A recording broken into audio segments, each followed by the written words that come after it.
Hello students and welcome back to the another video of Vedanta commerce. मैं Amit sir आप सभी का स्वागत करता हूं आपके अपने यूट्यूब चैनल वेदांता कॉमर्स के ऊपर। यह हमारा स्टाफिंग के ऊपर वीडियो नंबर 3 और इस वीडियो में हम लोग बात करने वाले हैं एलिमेंट ऑफ स्टाफिंग के बारे में। इससे पहले हमने जो दो वीडियोस देखे या फिर दो वीडियो मैंने जो अपलोड किया है उसमें हम लोग बात किए हैं कि आखिर स्टाफिंग क्यों करते हैं, स्टाफिंग के क्या इंपॉर्टेंस है। एंड नेक्स्ट वीडियो में हम लोग स्टाफिंग प्रोसेस के बारे में पढ़े कि अगर आप अपने ऑर्गेनाइजेशन में अगर स्टाफिंग प्रोसेस परफॉर्म करना चाहते हैं तो क्या स्टेप्स होने चाहिए। फिर ह्यूमन रिसोर्स डिपार्टमेंट के बारे में भी जाने और उनका फंक्शन क्या होता है ये भी जाने, और किस तरीके के ऑर्गेनाइजेशन में एचआरएम का रिक्वायरमेंट होता है ये भी हम लोग समझें। आज का जो टॉपिक है वो हमारा है एलिमेंट ऑफ स्टाफिंग। एलिमेंट की बात करें तो बेसिकली 3 एलिमेंट्स होते हैं, है ना। 3 एलिमेंट्स होते हैं और उसी एलिमेंट्स के बारे में आपको अभी जानकारी लेना है। तो जो 3 एलिमेंट्स होते हैं वो होते हैं रिक्रूटमेंट, सिलेक्शन एंड ट्रेनिंग। यानी कि ये तीनों एलिमेंट जब आप परफॉर्म करते हैं, यानी कि एलिमेंट कहने का क्या मतलब होता है, इसका मतलब ये है कि अगर आप स्टाफिंग प्रोसेस परफॉर्म कर रहे हैं और रिक्रूटमेंट नहीं कर रहे हैं, सिलेक्शन नहीं कर रहे या फिर ट्रेनिंग नहीं दे रहे अपने एम्प्लॉय को, तो आप स्टाफिंग प्रोसेस कंप्लीटली परफॉर्म नहीं कर रहे। यानी कि किसी भी मैनेजर को जब वो स्टाफिंग प्रोसेस, कोई भी मैनेजर जब स्टाफिंग प्रोसेस परफॉर्म करता है तो उस केस में आपको रिक्रूटमेंट, सिलेक्शन एंड ट्रेनिंग तीनों करना बहुत इंपॉर्टेंट हो जाता है। तो बारी बारी से बहुत ही डीपली हम लोग को तीनों एलिमेंट को पढ़ना है और इस वीडियो में सिर्फ हम फर्स्ट एलिमेंट की बात करेंगे, दैट इज रिक्रूटमेंट। बेसिकली आपको पता है रिक्रूटमेंट मतलब क्या होता है। रिक्रूटमेंट मतलब होता है inviting applicants to apply for the vacant job position. और आपको यह भी पता है कि रिक्रूटमेंट प्रोसेस का सक्सेसफुल होना बहुत जरूरी है, क्योंकि अगर 5 जॉब पोजीशन वैकेंट है, 5 जॉब पोजीशन वैकेंट है और उसके लिए मात्र 10 लोग अप्लाई किए हैं, तो हो सकता है कि आपके ऑर्गेनाइजेशन में वो 5 बंदे जो सेलेक्ट हुए इसमें से कुछ क्वालिफाइड ना हो, आपको मजबूरी में सेलेक्ट करना पड़ेगा क्योंकि उतने नंबर ऑफ कैंडिडेट अप्लाई नहीं किए। पर अगर रिक्रूटमेंट प्रोसेस में 5 वैकेंट जॉब पोजीशन के लिए 100 लोग अप्लाई कर देते हैं, तो कहीं ना कहीं 5 लोगों को सेलेक्ट करने के लिए 100 लोगों में से आप वेरीफाई कर रहे हैं, सिलेक्शन कर रहे हैं, तो कहीं ना कहीं जो सिलेक्शन होगा वो तगड़ा होगा और ये रिक्रूटमेंट प्रोसेस जो है वो सक्सेसफुल होगा। तो रिक्रूटमेंट प्रोसेस को सक्सेसफुल बनाना बहुत जरूरी होता है और इससे ये भी पता चलता है रिक्रूटमेंट प्रोसेस, इससे ये भी पता चलता है कि ऑर्गेनाइजेशन में कितने लोग इंटरेस्टेड हैं, क्योंकि जितने ज्यादा लोग अप्लाई करेंगे यानी कि ऑर्गेनाइजेशन में उस ऑर्गेनाइजेशन से जुड़ने के लिए उतने सारे लोग इंटरेस्टेड हैं, यानी कि मार्केट में ऑर्गेनाइजेशन में काम करने के लिए उस ऑर्गेनाइजेशन में जुड़ने के लिए पॉपुलैरिटी है। ठीक है, तो चलिए शुरू करते हैं आज का हमारा सेशन, जिसमें हम लोग एलिमेंट के बारे में बात करेंगे और रिक्रूटमेंट पे हमारा पूरा फोकस रहेगा, है ना। चलिए, तो ये हमारा recruit components and element of या फिर एस्पेक्ट ऑफ स्टाफिंग 3 है, रिक्रूटमेंट, सिलेक्शन, ट्रेनिंग, एंड तीनों अगर जब कंप्लीट करते हैं तो आपका स्टाफिंग प्रोसेस कंप्लीट होता है। तो कभी कभी आपको मल्टीपल चॉइस क्वेश्चन में भी पूछ देता है कि which of the following are not the element of staffing. तो रिक्रूटमेंट, सिलेक्शन एंड ट्रेनिंग रहेगा तो उसको छोड़ देंगे, और जो थर्ड और एक्स्ट्रा जो रहेगा 4th वन उसको हम लोग सेलेक्ट कर लेंगे, क्योंकि वो तो आपका स्टाफिंग का एलिमेंट नहीं है। तो recruitment, selection and training are the element of staffing. ठीक है, चलिए रिक्रूटमेंट की बात करें तो आपको बाखूबी पता है रिक्रूटमेंट मींस क्या होता है, attracting more and more people to apply for the vacant job position. क्योंकि भाई जितना ज्यादा लोग अप्लाई करेंगे उतना ज्यादा बेस्ट क्वालिफाइड पर्सोनेल आपके ऑर्गेनाइजेशन में अट्रैक्ट होंगे, सेलेक्ट होंगे। तो रिक्रूटमेंट मींस इंड्यूसिंग मतलब इन्फोर्स करना, मतलब अट्रैक्ट करना, attracting more and more candidate to apply for the vacant job position in the organization. The recruitment function is very important because end result of the recruitment function is receiving large number of application to make selection from.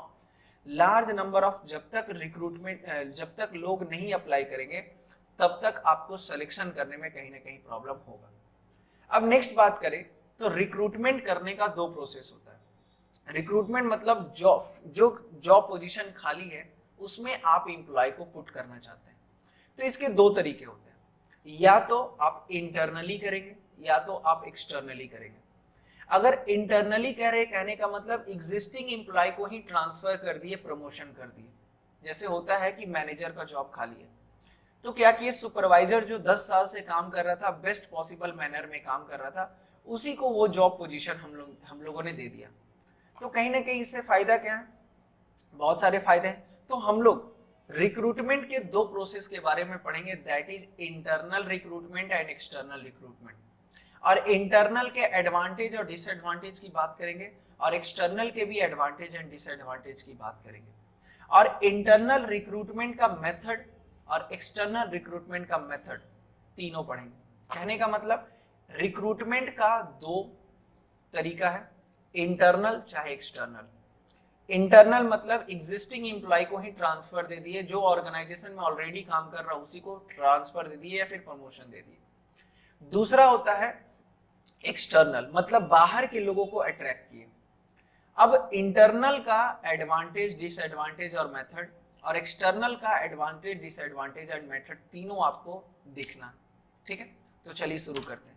सबसे पहले अगर हम लोग बात करें तो internal recruitment की, तो इंटरनल रिक्रूटमेंट क्या होता है कि जब आप ऑर्गेनाइजेशन में एग्जिस्टिंग एम्प्लॉय को ट्रांसफर दे देते हैं, प्रमोशन दे देते हैं। अब देखिए ट्रांसफर एंड प्रमोशन में क्या अंतर है ये थोड़ा समझिएगा। ट्रांसफर मतलब क्या होता है कि सिर्फ आप एक जॉब पोजीशन से दूसरे जॉब पोजीशन में, मतलब एक डिपार्टमेंट से दूसरे डिपार्टमेंट में पहुंचा दिए। जैसे मान लीजिए हम क्लर्क थे सेल्स डिपार्टमेंट में, अब हमको परचेज डिपार्टमेंट में क्लर्क बना दिया। हम पहले क्लर्क थे मुंबई ब्रांच में, अब हमको दिल्ली के ब्रांच में क्लर्क बना दिया गया।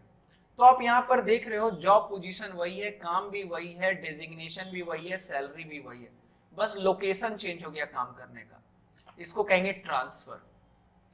एंड दूसरा होता है प्रमोशन। प्रमोशन में क्या होता है कि आप सुपरवाइजर थे, आपको मैनेजर बना दिया गया, आप मैनेजर थे, आपको डायरेक्टर बना दिया गया, या फिर जोनल मैनेजर बना दिया गया। तो इसमें क्या होता है कि जब सुपरवाइजर से आपको मैनेजर बना दिया गया तो आपका जॉब पोजीशन भी इंक्रीज हुआ, अथॉरिटी भी बढ़ गया, रिस्पॉन्सिबिलिटी भी बढ़ गया, मनी इनकम यानी कि कंपनसेशन भी इंक्रीज हो गया।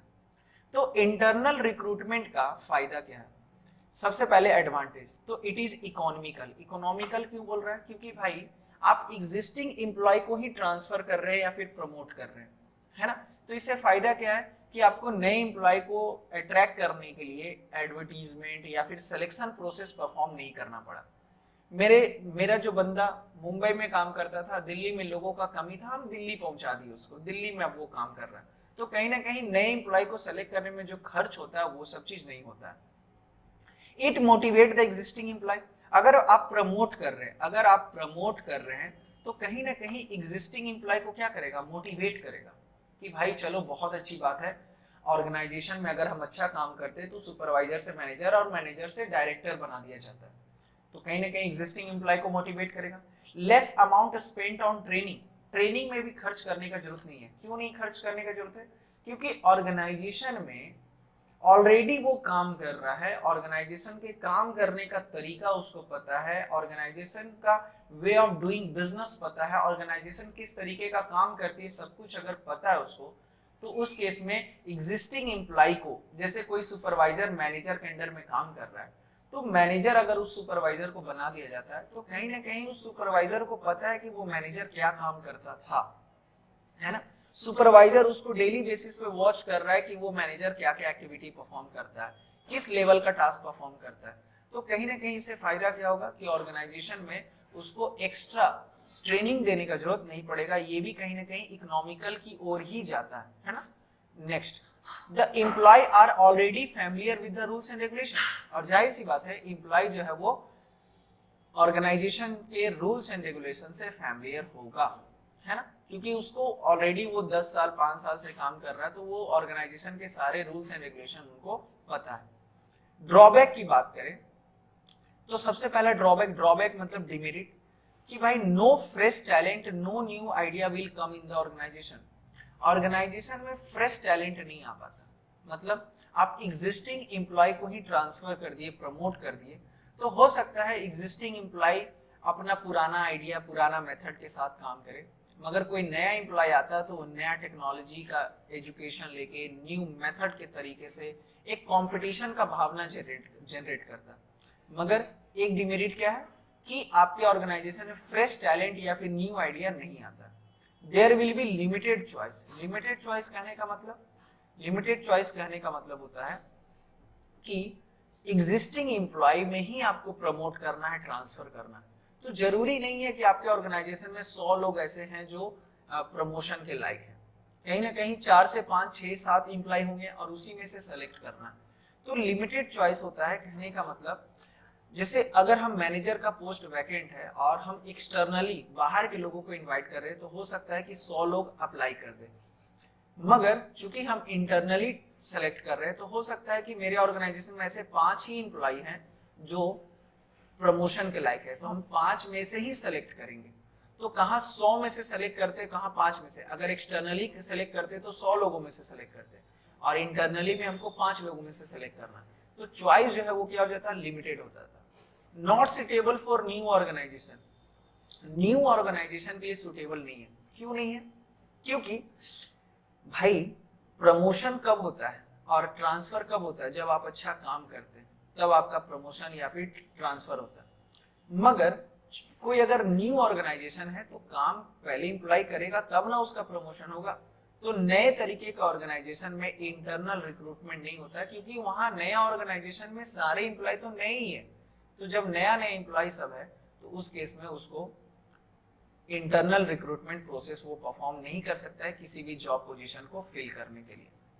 फ्रीक्वेंट ट्रांसफर में reduce the productivity of employee. और हो सकता है कि जब रेगुलरली आप अपने एम्प्लॉय को फ्रीक्वेंटली ट्रांसफर कर देते हैं या फिर प्रमोट कर दे रहे हैं तो उनका प्रोडक्टिविटी रिड्यूस हो जाए। अब जैसे कभी हम सेल्स डिपार्टमेंट में काम कर रहे थे एज ए क्लर्क, फिर हमको परचेज डिपार्टमेंट में भेज दिया, फिर हमको मार्केटिंग डिपार्टमेंट में भेज दिया, तो कंफ्यूजन क्या होगा कि कहीं ना कहीं क्लर्क का काम तो एक ही जैसा रहता है, मगर डिपार्टमेंट चेंज करने से होता क्या है कि हमको वहाँ सेट करने में समय लग रहा है, या फिर वहाँ के लोग जो है अलग तरीके के हैं उनसे कोलैबोरेट करने में समय लग रहा है, चीजों को समझने में समय लग रहा है, तो ये सब प्रॉब्लम अराइज हो सकता है ना। अंडर इंटरनल रिक्रूटमेंट 2 मेथड, ये मेथड नहीं है, ये दोनों मेथड है, ट्रांसफर एंड प्रमोशन। ये नहीं है। ट्रांसफर मतलब क्या होता है? ट्रांसफर मतलब आपको बताएं, सिर्फ एक जॉब लोकेशन से दूसरे जॉब लोकेशन पे भेजना। सेल्स डिपार्टमेंट में थे, परचेज डिपार्टमेंट में भेज दिए। आप पटना में काम कर रहे थे, आपको दिल्ली भेज दिया गया, पटना भेज दिया, मुंबई भेज दिया गया, मगर किसी भी तरीके का जॉब इंक्रीमेंट, रिस्पॉन्सिबिलिटी में इंक्रीमेंट नहीं हुआ। जो पहले काम करते थे अभी भी काम कर रहे हो सकता है कि सैलरी इंक्रीज कर गया, हो सकता है, क्योंकि पटना में रहना, मुंबई में रहना थोड़ा महंगा, तो उसके हिसाब से अगर बढ़ रहा है तो वो अलग चीज है, मगर कहीं ना कहीं ट्रांसफर में job position, authority and responsibility में इंक्रीमेंट नहीं आता। मगर प्रमोशन की बात करें तो प्रमोशन में आपका जॉब पोजीशन, सैलरी में इंक्रीमेंट, अथॉरिटी में इंक्रीमेंट, डिग्निटी में इंक्रीमेंट है ना, आपके ऊपर रिस्पॉन्सिबिलिटी भी इंक्रीज करता है। ठीक है, चलो, तो ये था हमारा इंटरनल रिक्रूटमेंट, जिसमें हम लोग एडवांटेज भी पढ़े, डिसएडवांटेज भी पढ़े, एंड 2 मेथड जो होता है ट्रांसफर एंड प्रमोशन वो भी पढ़े। नेक्स्ट है आपका एक्सटर्नल रिक्रूटमेंट। एक्सटर्नल रिक्रूटमेंट कहने का मतलब, एक्सटर्नल मतलब होता है कि आप बाहर के लोगों को इनवाइट कर रहे हैं, बाहर के लोग आ रहे हैं आपके ऑर्गेनाइजेशन में आपके वैकेंट जॉब पोजीशन के लिए, जो पहले से आपके यहाँ काम नहीं कर रहे थे, एकदम फ्रेश वो आए हैं। तो उसका एडवांटेज क्या है? फ्रेश टैलेंट हो सकता है, एकदम लेटेस्ट टेक्नोलॉजी के हिसाब से, लेटेस्ट सिलेबस के हिसाब से कॉलेज से पढ़ के निकला, तो फ्रेश टैलेंट आएगा, है ना, उनके पास एकदम लेटेस्ट नॉलेज है, लेटेस्ट काम करने का तरीका है, एनर्जेटिक है, तो फ्रेश टैलेंट सबसे पहला एडवांटेज। दूसरा, वाइडर चॉइस। वाइडर चॉइस क्यों? क्योंकि भाई जब आप वैकेंसी लगाओगे, ये मार्केट में पब्लिश करोगे, एडवर्टाइज करोगे, रिक्रूटमेंट प्रोसेस परफॉर्म करोगे, तो बहुत सारे लोग अप्लाई करेंगे। अगर रिक्रूटमेंट प्रोसेस सक्सेसफुल हो जाता है तो कहीं ना कहीं इसका फायदा क्या है कि आपको वाइडर चॉइस मिलता है। वाइडर चॉइस कहने का मतलब सिंपल कि आप ज्यादा से ज्यादा लोगों में से सेलेक्ट करते हैं जो एम्प्लॉय को आपको हायर करना है। क्वालिफाइड पर्सोनेल मतलब अब देखिए मैनेजर के पोस्ट में, मैनेजर के लिए जो रिक्वायरमेंट होता है, मैनेजर का जो नॉलेज होना चाहिए, मैनेजर के पास जो नॉलेज होना चाहिए, डिग्री होना चाहिए, एक्सपर्टीज होना चाहिए, उसी के हिसाब से ना नए बंदे को सेलेक्ट करेंगे। थोड़ी फैमिली के हिसाब से या फिर चचेरा भाई या ममेरा भाई या फिर घरवाली का भाई है तो उसको हम हायर कर लेते हैं, ऐसा तो नहीं होता। ऑर्गेनाइजेशन में क्या होता है, क्वालिफाइड लोगों का सिलेक्शन होता है। क्वालिफाइड लोगों को कहने का मतलब कि आप जब ऑर्गेनाइजेशन में बाहर के लोगों को इनवाइट करते हैं तो उस जॉब पोजीशन पे जिस क्वालिफिकेशन का रिक्वायरमेंट होता है उसके हिसाब से आप लोगों को सेलेक्ट करते हैं, इसलिए क्वालिफाइड पर्सोनेल। वहां पे नए एम्प्लॉय को सेलेक्ट करने के लिए किसी भी प्रकार का आप कॉम्प्रोमाइज नहीं करते हैं, है ना। Latest technological knowledge, next latest technological knowledge कहने का मतलब कि आप जब ऑर्गेनाइजेशन में किसी एम्प्लॉय को सेलेक्ट करते हैं तो नया एम्प्लॉय जो आता है वो लेटेस्ट टेक्नोलॉजी के हिसाब से पढ़ के आया, लेटेस्ट ट्रेनिंग लेके आया है, कॉलेजेस में पढ़ के आया। मान लीजिए कोई बंदा अगर कैंपस सिलेक्शन से आया है तो वो तो अभी रिसेंटली पढ़ा है तो लेटेस्ट टेक्नोलॉजी पे ही पढ़ा होगा। तो इसलिए एक और फायदा क्या है कि एक्सटर्नल रिक्रूटमेंट से आप सेलेक्ट करते हैं तो लेटेस्ट टेक्नोलॉजी का आपको बेनिफिट मिलता है। नेक्स्ट है आपका कॉम्पिटिटिव स्पिरिट। कॉम्पिटिटिव स्पिरिट कहने का मतलब आप देखो नया एम्प्लॉय जब इंटर करेगा तो नया एम्प्लॉय को भी तो प्रूफ करना पड़ेगा ना भाई कि ऑर्गेनाइजेशन ने हमको सेलेक्ट करके कोई गलती नहीं किया। तो इससे क्या होता है, कॉम्पिटिटिव स्पिरिट जनरेट होता है। नया एम्प्लॉय अपने आप को प्रूफ करने में लगा रहेगा कि नहीं हम बेस्ट हैं, हम लेटेस्ट टेक्नोलॉजी का पढ़ाई करके आए और हमको अच्छा नॉलेज है। एग्जिस्टिंग एम्प्लॉय जो है वो भी कंपटीशन फेस करेगा, एग्जिस्टिंग एम्प्लॉय भी अपना बेस्ट लेवल पे काम करेगा कि नहीं भाई नए एम्प्लॉय के सामने हमको अच्छा परफॉर्मेंस देना, ऐसा ना हो कि नए एम्प्लॉय का ग्रोथ हो और हम लोग का ग्रोथ ना हो। तो कंपटीशन का एक स्पिरिट डेवलप होता है। कॉम्पिटिटिव स्पिरिट कहने का मतलब, स्पिरिट मतलब होता है यहाँ पे भावना, एक कंपटीशन का भावना, एक जोश जगेगा, है ना। चलिए तो डिमेरिट की बात करें तो डिमेरिट में सबसे पहला है moral of the existing employee goes down. Moral of the existing employee घट जाता है। क्यों? जैसे मान लीजिए एक सुपरवाइजर 10 साल से काम कर रहा था, बेस्ट पॉसिबल मैनर में काम कर रहा था, मैनेजर का जॉब पोजीशन खाली हुआ, वो बेचारा सोच रहा था कि अब तो हम पक्का मैनेजर बन गए, मगर क्या किया कंपनी उसको अलग से उस नया कोई बंदे को सेलेक्ट करके ले आया। तो क्या उस सुपरवाइजर का मोरल डाउन होगा कि नहीं?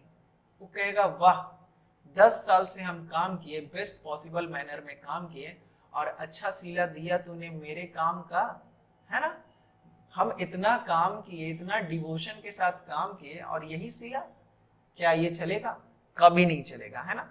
तो कभी कभी क्या होता है, moral of the existing employee घट जाता है। उसको लगता है कि भाई हम भी तो वहां काम कर सकते थे, हमको भी प्रमोशन मिल सकता था, हम ऑलरेडी काम कर रहे हैं और ये नया नया बंदा आया मैनेजर और मैं उसके अंडर में काम करूं, है ना। तो इस तरीके का प्रॉब्लम होता है, ये डिमेरिट है। दूसरा, न्यू एम्प्लॉय में नॉट एडजस्ट। नया एम्प्लॉय हो सकता है कि वो एडजस्ट ना कर पाए, कोप अप ना कर पाए नए और उस ऑर्गेनाइजेशन में। जैसे हम किसी कंपनी में मैनेजर के तौर पे एंट्री किए और हम उस ऑर्गेनाइजेशन में काम नहीं कर पा रहे, उस ऑर्गेनाइजेशन के साथ कनेक्ट नहीं कर पा रहे, प्रॉब्लम हो सकता है। उस ऑर्गेनाइजेशन का वर्किंग कल्चर समझ में नहीं आ रहा या फिर सूट नहीं कर रहा, वहां के लोगों से मेरा कोलैबोरेशन नहीं हो पा रहा, वहां के लोगों का वर्किंग स्टाइल मुझे समझ में नहीं आ रहा, या फिर मैं जिस तरीके से सोचता हूँ उस तरीके से वो लोग नहीं सोचते हैं। तो ये सब प्रॉब्लम भी हो सकता है। तो हो सकता है कि वो एडजस्ट ना कर पाए। It is expensive. एक्सपेंसिव क्यों? क्योंकि भाई एडवर्टीजमेंट करोगे, सिलेक्शन करोगे, इंटरव्यू लोगे, टेस्ट लोगे, तो एक्सपर्ट बुलाओगे इंटरव्यू में, तो कहीं ना कहीं खर्च तो होता है ना। और लेंथी प्रोसेस भी है क्योंकि लॉन्ग प्रोसेस आपको फॉलो करना पड़ता है। एज कम्पेयर टू लेंथी किसके कंपैरिजन में कह रहा है? इंटरनल प्रोसेस में। इंटरनल में क्या है कि जस्ट ट्रांसफर कर दिया कि जाओ भाई आज से तुम मुंबई में काम करना, पर इसमें क्या होता है आपको लंबा एक प्रोसेस फॉलो करना पड़ता है। अब बात करें मेथड की, मेथड की अगर बात करें एक्सटर्नल में तो आपको टोटल 9 मेथड्स दिया। सबसे पहला कह रहा है डायरेक्ट रिक्रूटमेंट। डायरेक्ट रिक्रूटमेंट कहने का मतलब देखो कुछ कुछ जॉब पोजीशन ऐसे होते हैं ना जिसके लिए इंटरव्यू उतना लंबा चौड़ा लेने की जरूरत नहीं पड़ता, उतना प्रोसेस फॉलो करने का जरूरत नहीं पड़ता, जहाँ पे स्किल का रिक्वायरमेंट ही नहीं। जैसे आपको वर्कर चाहिए, जैसे आपको प्यून चाहिए, क्लीनर चाहिए, स्वीपर चाहिए, है ना, गार्ड चाहिए, नाइट गार्ड चाहिए, डे गार्ड चाहिए, तो उसके लिए क्या आप उससे इंटरव्यू लोगे, उससे इंजीनियरिंग का डिग्री मांगोगे? नहीं ना। उस केस में क्या होता है, डायरेक्ट रिक्रूटमेंट।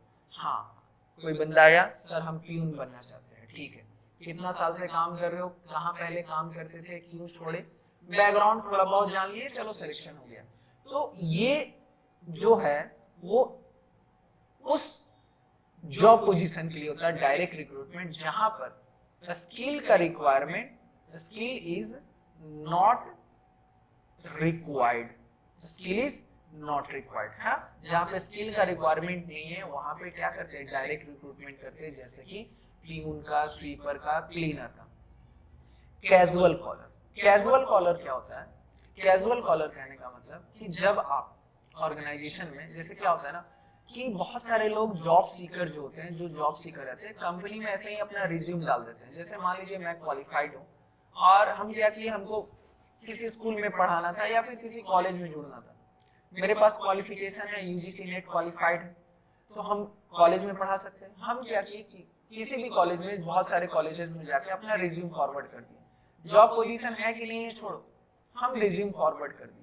तो वो लोग क्या करते हैं ना, कॉलेज वाले या फिर कंपनी वाले उस रिज्यूम को सबमिट करके रखते हैं, एक फाइल बना के रखते हैं, ताकि कल को रिक्वायरमेंट होगा तो वहां से तुरंत फटाफट उनको बुला लेंगे, अगर क्वालिफाइड है तो, है कि नहीं। तो कैजुअल कॉलर उस तरीके से होते हैं। और या फिर कभी कभी क्या होता है कि पिछले बार जो सिलेक्शन हुआ, जैसे मान लो लास्ट टाइम 5 टीचर्स का, 5 प्रोफेसर का सिलेक्शन हुआ, या फिर 5 मैनेजर का सिलेक्शन हुआ, और उसमें से 10 ऐसे मैनेजर थे जो कि एकदम वेल क्वालिफाइड थे, मगर हमको तो सेलेक्ट करना था 5 ही, तो 5 को मजबूरी में रिजेक्ट करना पड़ा, मगर वो भी कॉम्पिटेंट थे, वो भी काम करने लायक थे, तो उनके रिज्यूम को भी कंपनी बचा के रखती है कि चलो कल को अगर वैकेंट जॉब पोजीशन होगा तो उन्हीं को डायरेक्ट बुला लिया जाएगा। तो कैजुअल कॉलर में 2 तरीके से होते हैं, एक तो जो अपना जॉब सीकर एजुकेटेड लोग अपना रिज्यूम फॉरवर्ड करते हैं, तो कंपनी उसका फाइल बना के रखता है और कल को जरूरत पड़ेगा तो उसको बुला लेगा। और दूसरा, वो लोग जो लास्ट बार जो सिलेक्शन हुआ था उसमें सेलेक्ट नहीं हो पाए थे, मगर वो कॉम्पिटेंट थे, वो लोग सेलेक्ट होने लायक थे पर सेलेक्ट नहीं हो पाए, है ना, तो उसका भी क्या होता है, सिलेक्शन होता है कैजुअल कॉलर के थ्रू। नेक्स्ट है मीडिया एडवर्टाइजिंग। मीडिया एडवर्टाइजमेंट कहने का मतलब कि आप जैसे मान लीजिए मैनेजर, अकाउंटेंट का जॉब रोल पोजीशन खाली है, चार्टेड अकाउंटेंट का जॉब पोजीशन खाली है मेरे कंपनी में, हमको 4 चार्टेड अकाउंटेंट चाहिए। अब ये बताइए, क्या हम एडवर्टीजमेंट नहीं कर सकते हैं? कर सकते हैं। अब देखो एडवर्टीजमेंट का करने का तरीका क्या होता है, आप न्यूज़पेपर में दे दिए, पैम्पलेट चिपकवा दिए, टीवी पे ऐड दे दिए, वेबसाइट पे ऐड दे दिए, इंटरनेट पे ऐड दे दिए, फेसबुक पे ऐड कर दिए, यूट्यूब पे ऐड कर दिए, बहुत सारा डिजिटल मार्केटिंग के थ्रू आप कर दिए, है ना, डिजिटल या एडवर्टीजमेंट भी कर दिए, है ना। मगर एडवर्टीजमेंट करने वक्त आपको थोड़ा ये भी ध्यान में रखना पड़ता है कि आप थोड़ा स्टैंडर्ड मेंटेन करें। अब जैसे आप पोस्टर चिपका दे रहे हैं गली गली में कि चार्टेड अकाउंटेंट चाहिए, तो बताइए कौन चार्टेड अकाउंटेंट आपका पोस्टर जो गली में चिपका हुआ है, जहां पर दीवार में सब लोग सुसु करते हैं, वहां पे आप चिपका दिए, जहां पे बगल में लिखा हुआ है कुछ और, आपके उसके पास आप पोस्टर चिपका दे रहे हैं। तो एडवर्टीजमेंट करने का भी ना तरीका होता है। अब देखिए बेस्ट तरीका क्या हो सकता है, जैसे मान लीजिए चार्टेड अकाउंटेंट को सेलेक्ट करना, तो क्या होता है ना, हर प्रोफेशनल्स लोग का ना एक मैगजीन आता है। मैगजीन कहने का मतलब जर्नल। जैसे आपको एडवर्टीजमेंट करना है तो आप डॉक्टर का एडवर्टीज मैगजीन अलग आता है, इंजीनियर का अलग आता है, वैसे ही सीए लोगों का ICAI मैगजीन निकालती है। ICAI जो है वो मैगजीन निकालती है, जर्नल उसको हम लोग बोलते हैं, जर्नल एंट्री नहीं, जर्नल मैगजीन को भी बोलते हैं। तो ICAI के मैगजीन में आप एडवर्टीजमेंट डाल दोगे तो फायदा क्या है, क्योंकि आपको 4 अकाउंटेंट चाहिए, और ये जर्नल कौन पढ़ता होगा, सारे के सारे सीए पढ़ते हैं। अरे भाई, institute of chartered accountant of India का अगर जर्नल पब्लिश होगा तो क्या इंजीनियर थोड़ी पढ़ेगा, एक्टर थोड़ी पढ़ेगा, शाहरुख खान, सलमान खान, कौन पढ़ेगा? सीए पढ़ेगा। तो कहीं ना कहीं जैसे ही आप सीए के जर्नल में वो एडवर्टीजमेंट डाल दिए तो मैक्सिमम सीए जो है वो आपके जो है वो देख लेंगे, आराम से देख लेंगे कि उनको पता चल जाएगा कि यहाँ पर उनका रिक्वायरमेंट है, तो डायरेक्ट जाएंगे और एडवर्टीजमेंट को देख के अप्लाई कर देंगे। तो कहीं ना कहीं आप वेबसाइट्स है ना, ऑनलाइन वेबसाइट जो होता है वो, या फिर सटीक जगह एडवर्टीजमेंट करना चाहिए। इससे क्या होता है कि कम खर्च में ज्यादा लोग अट्रैक्ट होते हैं। Employment exchange, employment exchange basically government का होता है। गवर्नमेंट का कहने का मतलब हर स्टेट गवर्नमेंट क्या करती है, अपना एक एम्प्लॉयमेंट एक्सचेंज बनाती है। बिहार में भी है, यूपी में भी है, झारखंड में भी है, हर जगह। अब इससे फायदा क्या होता है आप समझिए। अब मान लीजिए हम बेरोजगार हैं और हम यूपी के एम्प्लॉयमेंट एक्सचेंज में रजिस्टर कर दिए अपने आप को, तो उससे क्या होगा कि मेरा जो क्वालिफिकेशन है, मेरा जो डिटेल है वो सरकार के पास चला गया। और किसी कंपनी को अगर उस बंदे का, उस क्वालिफाइड बंदे का, उस तरीके के नॉलेज वाले बंदे का रिक्वायरमेंट होगा, तो वो कंपनी डायरेक्ट गवर्नमेंट को अप्रोच करेगा और गवर्नमेंट वो डाटा क्या कर देगा, फॉरवर्ड कर देगा, और फिर कंपनी हमसे कांटेक्ट करेगी फिर। तो कहीं ना कहीं एम्प्लॉयमेंट एक्सचेंज भी जो है वो हेल्प करता है, मगर ये क्या होता है, गवर्नमेंट के द्वारा रन किया जाता है। तो गवर्नमेंट के बारे में अगर किसी केस स्टडी में आपको बोले तो आप एम्प्लॉयमेंट एक्सचेंज ऑप्शन सेलेक्ट कर सकते हैं। फिर नेक्स्ट है प्लेसमेंट एजेंसी। अब placement agency and management consultant भी वैसा ही काम करता है, बस फर्क कितना होता है कि ये गवर्नमेंट है और ये प्राइवेट होता है, और ये पेमेंट लेता है। पेमेंट लेता है कहने का मतलब, जैसे कोई प्लेसमेंट एजेंसी है, हम अपना रिज्यूम वहां फॉरवर्ड कर दिए, और वो क्या है, बहुत सारी कंपनी से क्या करता है, कॉन्ट्रैक्ट करके या फिर लिंक अप करके रखता है कि आपको एम्प्लॉय का जरूरत होगा, बोलिएगा, हम आपको दे देंगे। अब क्या है, वो कंपनी, वो प्लेसमेंट एजेंसी मीडिएटर का काम कर रही है, हमको जानकारी नहीं है कंपनी के बारे में, मगर कंपनी से वो लिंक बना के रखा है। वो प्लेसमेंट एजेंसी क्या बोलेगा, हम आपको जॉब दिलवा देंगे, मगर आपको 1 महीने का सैलरी या फिर 1 महीने का आधा सैलरी आपको देना पड़ेगा। यानी जॉब लग जाएगा तो आपको 1 महीने का जो सैलरी है उसका आधा हमको देना पड़ेगा। कंपनी से वो बात कर लेता है, डायरेक्ट कंपनी से ही कटवा लेता है। मतलब ऐसा ना हो कि आपको जॉब मिल गया, आप क्या कि अब ना देंगे, ऐसा नहीं चलता है, ठीक है। तो कभी कभी कुछ प्लेसमेंट एजेंसी पहले ही पैसा ले लेता है, चलो भाई 10,000 दे दो, आपको निश्चित रहिए आपको जॉब मिल जाएगा। मगर आपको कॉन्फिडेंस नहीं, तो चलो पैसा नहीं है, बेरोजगार है, पैसा नहीं है, तो आप ठीक है जॉब के बाद दीजिएगा पैसा, आधा सैलरी। तो ये भी एक तरीका है, मगर बस दोनों में फर्क क्या है कि ये गवर्नमेंट के द्वारा एम्प्लॉयमेंट एक्सचेंज चलता है और प्लेसमेंट एजेंसी प्राइवेट के द्वारा चलता है। कैंपस रिक्रूटमेंट जो कि बहुत फेमस है कॉलेजेस में, कॉलेजेस में है ना, colleges like technical college, engineering college हो गया, एमबीए कॉलेज हो गया, बीबीए कॉलेज हो गया, एमबीबीएस कॉलेज हो गया। यहाँ पर क्या होता है, कैंपस रिक्रूटमेंट होता है। मतलब कॉलेज में डायरेक्ट कंपनी वाले आते हैं और फ्रेश टैलेंट को सेलेक्ट करके अपने कंपनी में वो लेके चले जाते हैं, है ना। और आज के डेट में आप लोग जानते भी हो कि कॉलेज में, उसी कॉलेज में ज्यादातर बच्चे का एडमिशन होता है जहाँ पर कैंपस सिलेक्शन अच्छा है, यानी कि कैंपस में ही जॉब मिल गया, कोई टेंशन वाली बात नहीं है। तो कैंपस सिलेक्शन के थ्रू भी आप बाहर के लोगों को अपने कंपनी में ला सकते हैं। Recommendation from the present employee, present employee से रिकमेंडेशन लेना। रिकमेंडेशन लेना कहने का मतलब, भाई तुम मेरे यहाँ काम कर रहे थे, हम बोले कि सुनो ऐसा करो कि तुम किसी जान पहचान वाले सुपरवाइजर को जानते हो जो सुपरवाइज कर सकता है आपके ऑर्गेनाइजेशन में। आप तो ऑर्गेनाइजेशन में सुपरवाइजर का क्या काम है जानते ही हो, पहले से काम कर रहे हो, तो आप ही अपने रिलेटिव, अपने दोस्त बंधु को इनवाइट करो और जॉब पोजीशन के लिए इंटरेस्ट जगाओ में, है ना। वर्कर चाहिए या फिर मैनेजर चाहिए, तो इससे फायदा क्या होता है ना कि कल को अगर न्यू एम्प्लॉय कोई कांड करता है या फिर कोई गलती करता है तो डायरेक्ट हम उसको पकड़ेंगे जिसके थ्रू वो आया है ना। तो recommendation from the present employee मतलब अभी जो काम कर रहा है उससे भी रिकमेंडेशन ले सकते हैं कि तुम बताओ तुम्हारे कोई जान पहचान के है तो चलेगा। एडवर्टीजमेंट ऑन टेलीविजन, टेलीविजन पे भी एडवर्टीजमेंट कर सकते हैं, हालांकि ये थोड़ा एक्सपेंसिव होगा मगर कर सकते हैं। And web publishing, web publishing करने का मतलब बहुत सारा जॉब साइट्स है जैसे naukri.com है ना, naukri.com या फिर job.com, बहुत सारा ऐसे है ना। तो इस तरीके वेबसाइट्स भी जो हैं वो आपको हेल्प करते हैं कहीं ना कहीं आपको जॉब दिलाने में या फिर एक्सटर्नली कंपनी को रिक्रूट करने में। बहुत सारा वेबसाइट ऐसा है जहाँ पे लोगों का रिज्यूम है जो मेंशन रहता है।